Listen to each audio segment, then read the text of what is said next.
Hello दोस्तों। तो स्वागत है आप सभी को एक बार आप सभी के अपने यूट्यूब चैनल एग्जाम योद्धा भाई करमजीत में। दोस्तों, आज क्लास 12 के हिस्ट्री चैप्टर 3 को हम लेकर उपस्थित हुए हैं, जो आपके एग्ज़ाम के पॉइंट ऑफ व्यू से काफ़ी मज़ेदार, काफ़ी शानदार और काफ़ी जानदार होगा। दोस्तों, अब की बार टारगेट जो होगा आप सभी के लिए 450 होगा, यानी कि 450 लाना है तो लाना है, करो या मरो वाली बात हो जाएगी। आइए समय को नहीं गवाते हुए पहले नंबर क्वेश्चन के तरफ चलते हैं। क्वेश्चन कह रहा है कि बंधुत्व का अर्थ क्या होता है? क्या जाति व्यवस्था होता है, वर्ग व्यवस्था होता है, रिश्तेदारी का नेटवर्क होता है या धार्मिक संस्था होता है? तो ये जो होता है आपकी रिश्तेदारी का जो नेटवर्क होता है, जैसे चाचा चाची, मामा मामी, नाना नानी हुआ। आगे है, प्राचीन भारत में गोत्र किसे दर्शाता है? क्या व्यापारिक को दर्शाता है, समान पूर्वज से उत्पन्न कुल, धार्मिक संस्था या भूमि? तो दिखाता है वो आपको समान पूर्वज से उत्पन्न कुल। जैसे मान लेते हैं कि किसी के गोत्र होता है, मान लेते हैं कि आपके पापा का जो गोत्र होगा वही आपका गोत्र हो जाएगा। तीसरा नंबर क्वेश्चन में कह रहा है कि एक ही गोत्र को भीतर विवाह को क्या कहा गया है? तो इसे कहा गया है बाह्य विवाह, जो हम लोगों यानी कि हिंदू धर्म में जो है गोत्र के अनुसार मिलाकर विवाह नहीं किया जाता है। आगे है वैदिक समाज की सबसे छोटी इकाई क्या है? तो वैदिक समाज की सबसे छोटी इकाई क्या है? क्या ग्राम है, कुल है, वर्ण है, जन है? तो ये कुल जो है आपके पिता से तय होता है कि आपके पिता जिस कुल के हैं आप भी उसी कुल के होंगे। आगे है 5वां नंबर में क्वेश्चन में कह रहा है कि कुलपति किसे कहा जाता है? तो कुलपति जो होता है आपके परिवार के मुखिया। जैसे आपके परिवार में पापा मुखिया है, आपके दादा मुखिया है, मतलब कि जो आपके घर के सदस्य के मेन गार्जियन है वही, उसी को कुलपति बोला जाता है।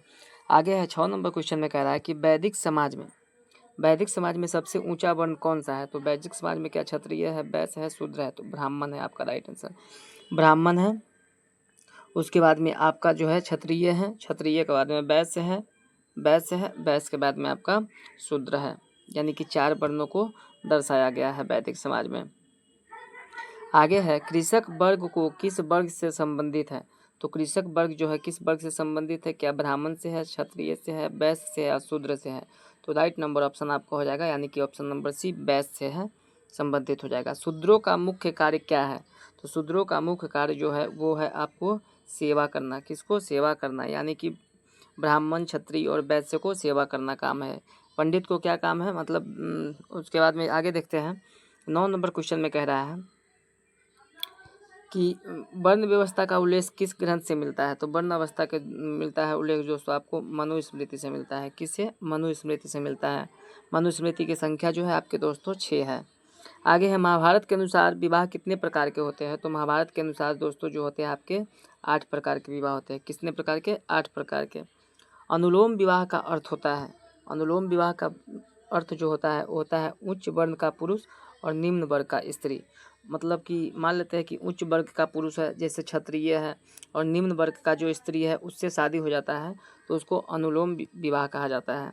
प्रतिलोम विवाह का अर्थ क्या होता है? तो प्रतिलोम विवाह क्या है? जैसे निम्न वर्ग के पुरुष और उच्च वर्ग की स्त्री। जैसे मान लेते हैं कि निम्न वर्ग के जो पुरुष है और वो उच्च वर्ग के स्त्री से शादी करता है तो आपका प्रतिलोम विवाह हो जाता है।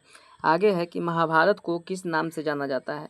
क्या धर्म ग्रंथ है, पंचम वेद है, स्मृति ग्रंथ है, उपनिषद है? तो ये पंचम वेद है। क्या है? सबसे बड़ा वेद है महाभारत। क्या है? सबसे बड़ा वेद है। वैसे वेद की संख्या कितने हैं? 4 है। आगे है किस काल में स्त्रियों को संपत्ति में अधिकार नहीं था? तो यह आपका उत्तर वैदिक काल में। उत्तर वैदिक काल में क्या था? स्त्रियों को संपत्ति के अधिकार नहीं था। क्वेश्चन नंबर 15 में कह रहा है कि प्राचीन समाज में विवाह किसे माना जाता है? प्राचीन समाज में विवाह किसे माना जाता है? क्या धर्म है, शिक्षा है, दान है, राजनीति है? तो है आपके प्राचीन समय में जो विवाह है वो धर्म के अनुसार होता था। आगे है मनुस्मृति के अनुसार शूद्रों का धर्म क्या था? तो शूद्रों का धर्म जो है आपको दोस्तों दूसरों का सेवा करना है, यानी कि दूसरों का सेवा करना जो है वो शूद्र है मनुस्मृति के अनुसार। आगे है चतुर्थ वर्ण व्यवस्था का उल्लेख किस ग्रंथ से मिलता है? तो चतुर्थ वर्ण व्यवस्था जो है आपके ऋग्वेद से मिलता है। सबसे प्राचीनतम वेद अगर पूछा जाए प्राचीनतम वेद तो आपके कौन सा हो जाएगा? ऋग्वेद हो जाएगा। कौन सा? ऋग्वेद हो जाएगा। और सबसे न्यूनतम पूछा जाएगा दोस्तों तो आपका सबसे न्यूनतम जो हो जाएगा आपका अथर्ववेद हो जाएगा। क्या हो जाएगा? अथर्ववेद हो जाएगा।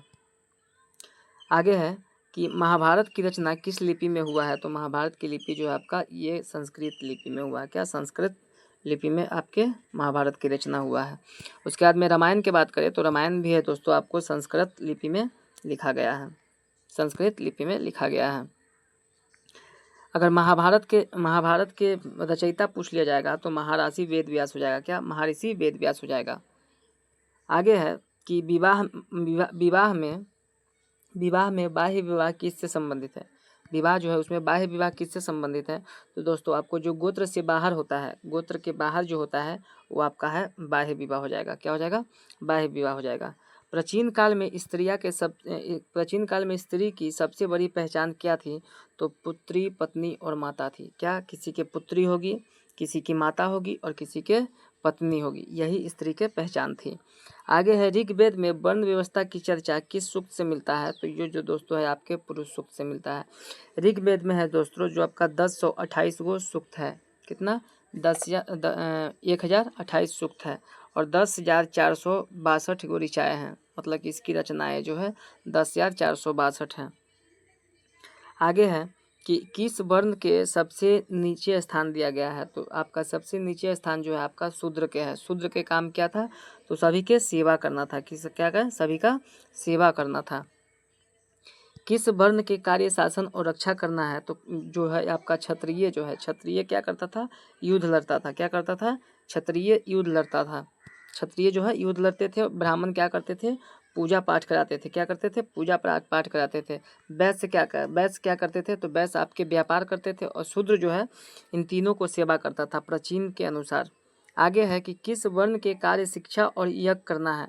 तो किस वर्ण के कार्य शिक्षा और यज्ञ करना है? तो आपका राइट ऑप्शन हो जाएगा यानी कि ए नंबर, यानी कि ब्राह्मण जो है आपका राइट आंसर हो जाएगा। जो हम आपको पहले ही बताया कि पूजा पाठ से संबंधित जो भी था वो ब्राह्मण लोग देखते थे, युद्ध से संबंधित था वो मतलब आपके क्षत्रिय लोग देखते थे। आगे है क्वेश्चन नंबर 25 में कह रहा है कि किस वर्ण का कार्य व्यापार और कृषि था? तो आपका राइट नंबर ऑप्शन हो जाएगा वैश्य के, यानी कि वैश्य के जो कार्य हो जाएगा आपका कृषि करना था और व्यापार करना था, वैश्य का काम। आगे है प्राचीन भारत में जाति व्यवस्था आधारित थी। तो ये जन्म पर थी। मतलब जाति व्यवस्था जो आपके आधारित थी वो किस पर थी? जन्म पर थी। यानी कि ब्राह्मण है तो ब्राह्मण के पुत्र ही ब्राह्मण होगा, क्षत्रिय है तो क्षत्रिय का पुत्र क्षत्रिय होगा, वैश्य है तो वैश्य के पुत्र वैश्य होगा और शूद्र है तो शूद्र के पुत्र शूद्र होगा। आगे देखते हैं 27 नंबर क्वेश्चन में कह रहा है कि गोत्र प्रणाली का मुख्य उद्देश्य क्या है? तो गोत्र प्रणाली का मुख्य उद्देश्य जो है आपका विवाह के नियम को दर्शाता है। आगे है विवाह में गोत्र के बाह्य क्या अर्थ है? तो ये जो है आपके दोस्तों गोत्र से बाहर विवाह करना ही बाह्य विवाह कहलाता है। आगे है महाभारत के लेखक कौन है? तो हम पहले ही बताया महर्षि वेदव्यास है। और जो आपके क्या कहते हैं उसको रामायण है तो रामायण के आपके वाल्मीकि जी हो जाएंगे। आगे है मनुस्मृति किस विषय में संबंधित है? तो मनुस्मृति जो है धर्म और सामाजिक नियम के क्षेत्र में संबंधित है। 31 नंबर क्वेश्चन में कह रहा है कि प्राचीन समाज में स्त्रियों के लिए सबसे बड़ा आदर्श क्या था? तो इसका था पतिव्रता धर्म, यानी कि पतिव्रता धर्म था। आगे है कुलपति के अधीन कौन रहता है? तो कुलपति के अधीन आपका परिवार रहता है। कुलपति के मान लेते हैं कि आपके पिता जिस कुल के हैं उसके पुत्र और पुत्री दोनों ही उसी कुल के होंगे। गोत्र शब्द का शाब्दिक अर्थ होता है। तो गोत्र शब्द के शाब्दिक अर्थ हो जाए जो गायों समूह जो होता है वो आपके गोत्र शब्द के सामूहिक अर्थ हो जाता है। आगे है कि किस वर्ण को द्विज कहा गया है? तो ये जो है ब्राह्मण, क्षत्रिय और वैश्य। ब्राह्मण क्षत्रिय को क्या कहा है? द्विज कहा गया है। आगे है द्विज का शाब्दिक अर्थ होता है यानी कि 2 बार जन्मा है। क्या है? 2 बार जन्मा है तो द्विज हो गया। प्राचीन समाज में वर्ण आधारित था। तो वर्ण जो आधारित था आपके जन्म पर है। किस पे? जन्म पे, यानी कि आप जिस वर्ण से संबंधित है आपके पिता के जो वर्ण है वही आपके वर्ण हो जाएंगे। किस ग्रंथ में विवाह का एक संस्कार कहा गया है? तो दोस्तों आपका राइट आंसर हो जाएगा मनुस्मृति में। क्या है? मनुस्मृति में आपके विवाह को क्या कहा गया है? संस्कार कहा गया है। हमारे हिंदू धर्म में जो होते हैं वो संस्कार होते हैं, विवाह उसमें से एक संस्कार है। आगे है प्राचीन भारत में विधवा विवाह की परंपरा किसे स्वीकार थी? तो ये जो है आपके क्षत्रिय के है। जो विधवा से शादी किया जाता था वो आपके क्षत्रिय से संबंधित है। कौन सा विवाह सबसे श्रेष्ठ माना गया है? तो आपका बाह्य विवाह, यानी कि गोत्र से बाहर जो विवाह होता है वही आपको सबसे श्रेष्ठ माना गया है हिंदू धर्म के अनुसार। आगे है कन्यादान किस विवाह के पद्धति में आती है? तो कन्यादान जो होते हैं दोस्तों आपके बाह्य विवाह के पद्धति में आती है। बाह्य विवाह जो होते हैं वो कन्यादान पे आती है। आगे है 41 नंबर क्वेश्चन में कह रहा है कि प्राचीन समाज में सबसे अधिक सम्मान किसे मिलता था? तो सबसे अधिक सम्मान जो है प्राचीन समय में ब्राह्मण को मिलता था। क्या मिलता था? ब्राह्मण को मिलता था। आगे है किस विवाह में लड़के वाले धन लेते हैं? तो धन लेते हैं जो आपके असुर विवाह में। किसमें? असुर विवाह में लड़के वाले लड़की वाले से धन लेते हैं, यानी कि दहेज लेते हैं। आगे है कि किस विवाह में लड़की लड़का प्रेम से विवाह करते हैं? तो आपका गंधर्व विवाह हुआ, यानी कि प्रेम करके विवाह करता है वो आपका क्या हो गया? गंधर्व विवाह हो गया। आगे है महाभारत में वर्ण व्यवस्था को किसने जोड़ा है? तो महाभारत में वर्ण व्यवस्था को जो जोड़ा है वो आपके कर्म जोड़ा है। जिस तरह से कर्म होगा इंसान उसी तरह से होगा। 45 नंबर क्वेश्चन में कह रहा है कि किस वर्ण को शास्त्र पढ़ने की अनुमति नहीं है? तो आपका राइट नंबर ऑप्शन आएगा शूद्र को शास्त्र पढ़ने की अनुमति नहीं है, यानी कि सभी को सेवा करने की अनुमति है, लेकिन ये गलत बात है। आगे है महाभारत किस भाषा में रचा गया है? तो महाभारत जो है दोस्तों आपको संस्कृत भाषा में रचा गया है। आगे कह रहा है विवाह में वर वधू को माता पिता का क्या कार्य होता है? तो विवाह में जो माता पिता का कार्य होता है वो वर वधू का चयन करना होता है कि हमारे लड़की के लिए हमारे लड़की के लिए क्या करना है, लड़का या लड़की सही है या नहीं है। आगे है किस विवाह को जबरन अपहरण से जोड़ा गया है? तो दोस्तों ये आपका हो जाएगा राक्षस विवाह। क्या हो जाएगा? राक्षस विवाह हो जाएगा, जिसमें जबरदस्ती को अपहरण करके शादी किया जाता है, वो आपका राक्षस विवाह कहलाता है। आगे है वर्ण व्यवस्था का सबसे बड़ा नुकसान क्या है? तो इसका है सामाजिक भेदभाव। जैसे मान लेते हैं कि शूद्र को नीचे दिखाता है लोग, वो जो है आपके सबसे बड़ा नुकसान है, क्योंकि सब इंसान है, सब मनुष्य है और सभी का राइट है शिक्षा को ग्रहण करना और अच्छी बातों को जानना। जो प्राचीन काल में शूद्र को जो था वो शास्त्र पढ़ने का आदेश नहीं था, तो ये हालांकि गलत है। आगे 50 नंबर क्वेश्चन में देख रहे हैं कि किस काल में जाति व्यवस्था सबसे कठोर हो गई थी?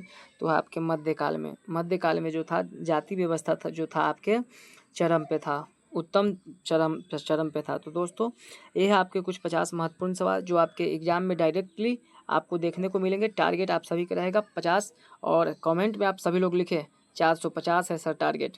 और ये हिस्ट्री के आप हम पे छोड़ दीजिए, हिस्ट्री और ज्योग्राफी के पूरा कंप्लीट हम कराएंगे। दोस्तों चैनल पे नए हैं तो चैनल को सब्सक्राइब कर लीजिएगा। मिलते हैं इसी तरह के इंटरेस्टिंग वीडियो में, तब तक के लिए जय हिंद, जय भारत, वंदे मातरम, क्योंकि हर एक छात्र योद्धा होता है।